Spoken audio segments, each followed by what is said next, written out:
Hey everyone, and welcome back to Histories of Airliners. Today we're taking a trip down memory lane and going on a global treasure hunt for a legendary aircraft, the McDonnell Douglas DC-10. The DC-10, known for its distinctive tri-jet engines, was a workhorse for airlines worldwide, but with its production ending in the early 1990s, these planes are becoming increasingly rare.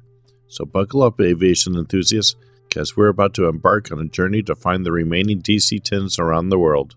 Before we start our hunt, let's take a quick moment to appreciate the DC-10's history. Designed for long-range routes, the DC-10 entered service in the 1970s and quickly became a popular choice for airlines. Its spacious cabin and powerful engines made it ideal for transatlantic and trans-Pacific flights.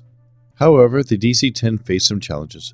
There were concerns about its handling characteristics, and the tri-engine design was less fuel efficient compared to newer twin-engine aircraft. Despite these challenges, the DC-10 remained in service for many years. Today, however, they're a rare sight.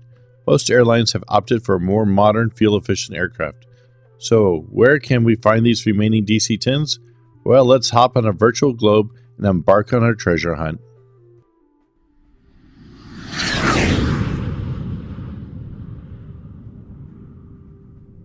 Our first set of stops are museums, airports, and other places of business. Several DC-10s and their military siblings have been preserved for display, offering a chance to see those giants up close.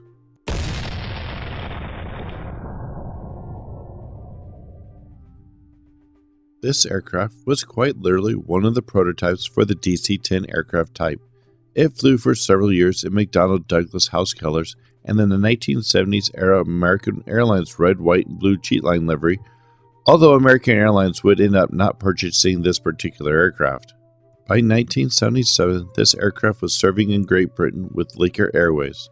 A few years later, the aircraft would return to the United States to serve a couple of years with American Transair. In the mid-1980s, this aircraft even received a livery for Air Hawaii, but never flew paying service to the 50th state.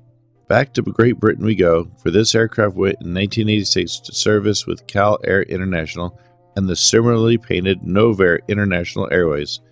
1991 saw this aircraft's longest service period as it was converted into a teaching hospital for the Project Orbis group. This company provided eye treatment for those around the world that normally wouldn't be able to receive modern eye treatments and surgeries. In 2016, this aircraft was retired to the Pima Air and Space Museum in Arizona.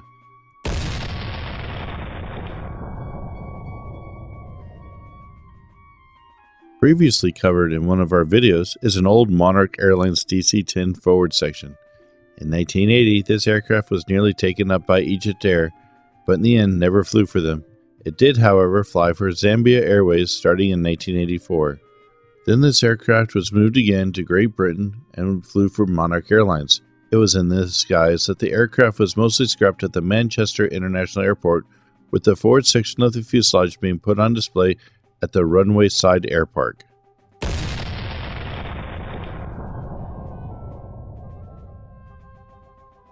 The year 1977 saw the delivery of this DC-10 to Thai International Airways. While in Thailand in the late 1970s, this aircraft flew under two registrations and two names. A decade later, in 1987, the aircraft was purchased by SAS Scandinavian Airlines. A few years later, and another new owner-operator, that being Malaysian Airlines. They in turn leased it to Tunis Air in 1998. The next year, Ghana Airways took possession and flew this aircraft for several years before being retired to the city of Accra, Ghana, and converted into a restaurant.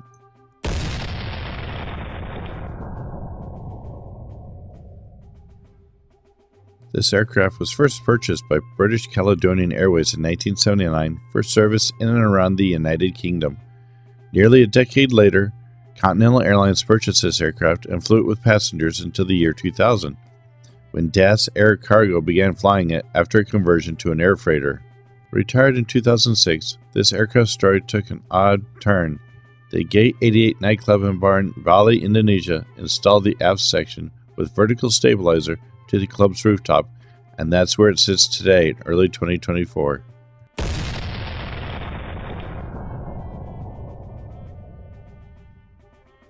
The first example of a KC-10 extender version of the DC-10 being preserved is United States Air Force Airframe 79-0433.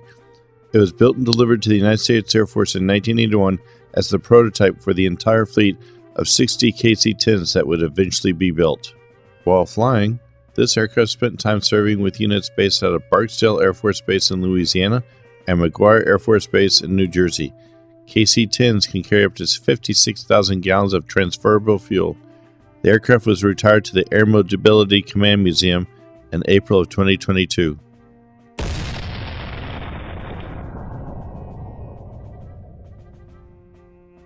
United States Airframe 84-0185 can be found at the Marchfield Air Museum, preserved with many other aircraft, including a member of its predecessor types, the KC-135 Stratotanker and a KC-97 Stratofreighter. Accepted by the United States Air Force in 1984, this aircraft served at March Air Force Base and Travis Air Force Base before being retired at its original home next to the March Air Base in the summer of 2023. This aircraft is on loan from the National Museum of the United States Air Force.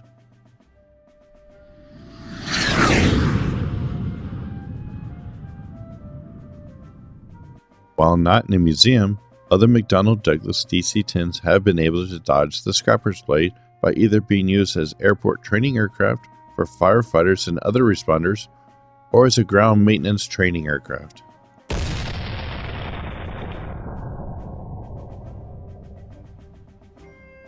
Our first aircraft in this category started life with Swiss Air in 1980 and served the small landlocked European nation for 12 years. After that, the aircraft returned to the United States and wore the red bowling shoe livery of Northwest Airlines. Retired from Northwest Airlines in 2007, this aircraft was quickly picked up by American Transair for a few months before being put back into storage. 2008 saw this airplane return to service with World Airways, only to suffer a hard landing in 2009 at the Baltimore International Airport, where it was determined to be too expensive to repair. The aircraft was donated to the firefighting services of that airport, where it stands to this day in 2024.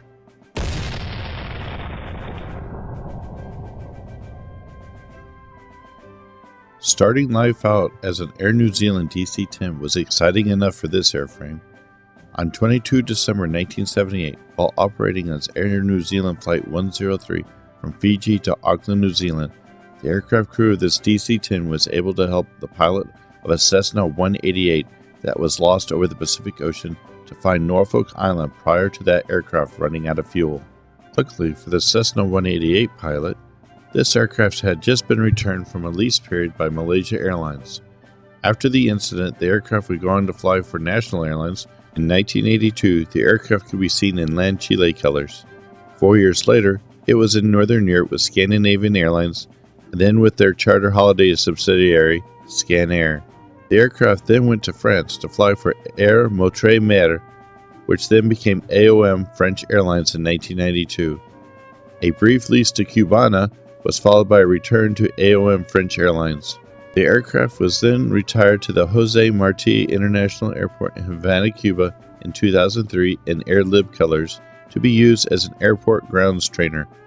Shout out to Mimi Productions at Little Orange 999 for making sure I did not miss this aircraft.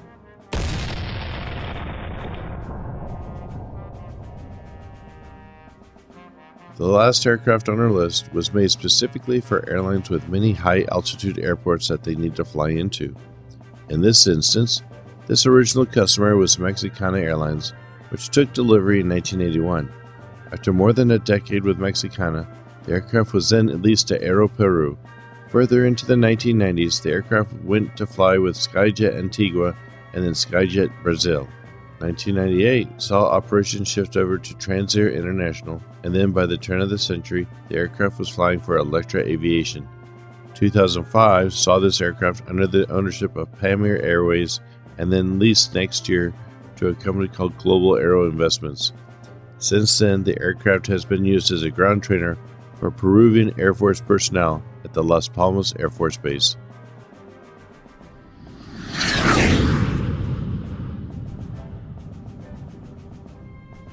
So there you have it, folks. Our hunt for the remaining DC-10s took us around the world, from museums to airport ground trainers. The DC-10 may be a fading sight in passenger skies, but these remarkable aircraft continue to serve in various roles. They represent a significant chapter in aviation history, and we're fortunate to have some preserved for future generations to appreciate. If you've ever had a chance to fly on a DC-10, share your experience in the comments below, and if you know of any other hidden DC-10s around the world, please let us know. Thank you for joining us on this journey with our featured aircraft. If you enjoyed this video, be sure to like and subscribe for more aviation content. In the comments below, let us know what other aircraft histories you'd like to see explored. Check out our links at the end for more McDonnell DC-10 related videos, and if you wish, you can support us on Patreon, and by the way, Patreon members get to view videos early and will get to choose the next videos. You can also use one of the links to subscribe to our channel. Thank you so very much for watching our channel, and we hope to see you all again soon.